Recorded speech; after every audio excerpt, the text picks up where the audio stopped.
This channel does not promote any violent, harmful or illegal activities. All content provided by this channel is meant for an education purpose only. TV9 বাংলার খবরেই শিলমোহর যে খবর দিয়ে আমরা আজকে প্রথম breaking শুরু করেছিলাম কিনা আজকে মাধ্যমিক পরীক্ষা শুরু হলো এবছরের এবং মাধ্যমিক পরীক্ষার প্রথম দিনে আমরা দেখলাম পরীক্ষা চলাকালীন বাইরে বেরিয়ে গেল প্রশ্নপত্র। মালদার দুটি স্কুল থেকে প্রশ্নপত্র বেরিয়ে যায়। দুই ছাত্রকে চিহ্নিত করে শাস্তিমূলক পদক্ষেপ পর্ষদের। দুই ছাত্রই এবছরে আর মাধ্যমিকের বাকি পরীক্ষাতে বসতে পারবে না। দুই পরীক্ষার্থীর আজকের পরীক্ষাও বাতিল করা হয়েছে। রেজিস্ট্রেশন কার্ড সহ অন্যান্য নথি বাতিল করল পর্ষদ। পরীক্ষা চলাকালীন সোশ্যাল মিডিয়াতে ভাইরাল হয়ে যায় বাংলার প্রশ্নপত্রের একটি পাতা।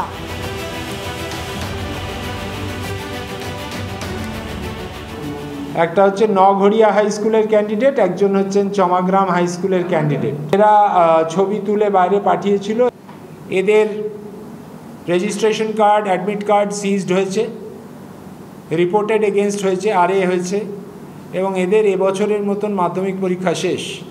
এরা আর পরীক্ষা দিতে পারবে না। রুলিং পার্টির শিক্ষক সংগঠন ছাড়া কোনো শিক্ষক সংগঠনকে কাজে লাগানো হয়নি এবং সোর্সের মধ্যে ভূত আছে কিনা এটাকে আগে দেখতে হবে।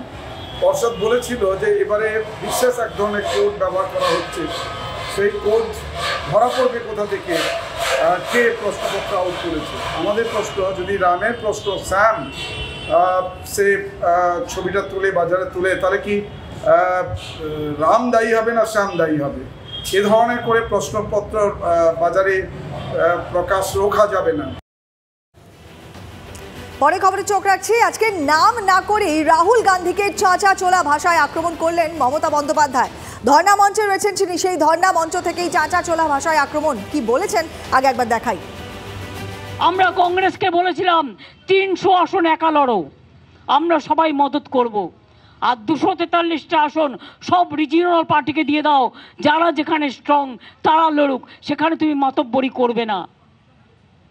হলো হলো না?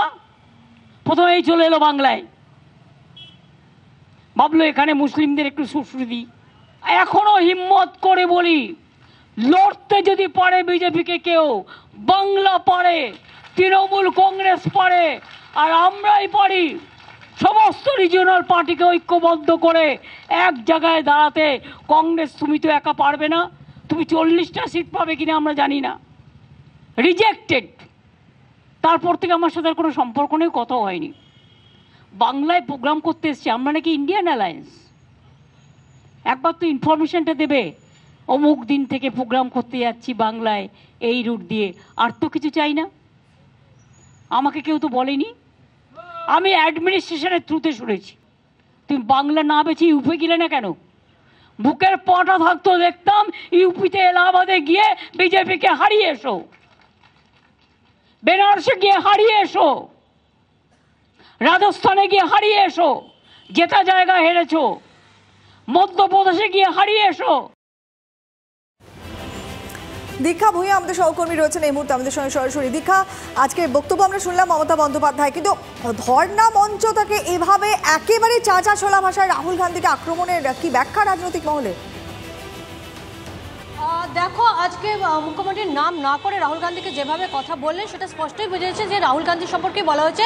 কারণ তিনি যেটা বললেন যে আমরা কংগ্রেসকে বলেছিলাম যে তোমরা 300টা আসনে লড়ো, বাকি আসনগুলো আঞ্চলিক দলকে ছেড়ে দাও। তারপরেই হচ্ছে যেটা বললেন যে 40টা আসনে জিতে দেখাও, তাহলে আমরা বুঝে যাব যে তোমাদের কতটা ক্ষমতা আছে। দ্বিতীয় যে পয়েন্টটা বলেছেন যে তুমি যে বাংলায় এলে যদি বুকের পাটা থাকে তো উত্তরপ্রদেশে যাও, মধ্যপ্রদেশে, রাজস্থানে যাও।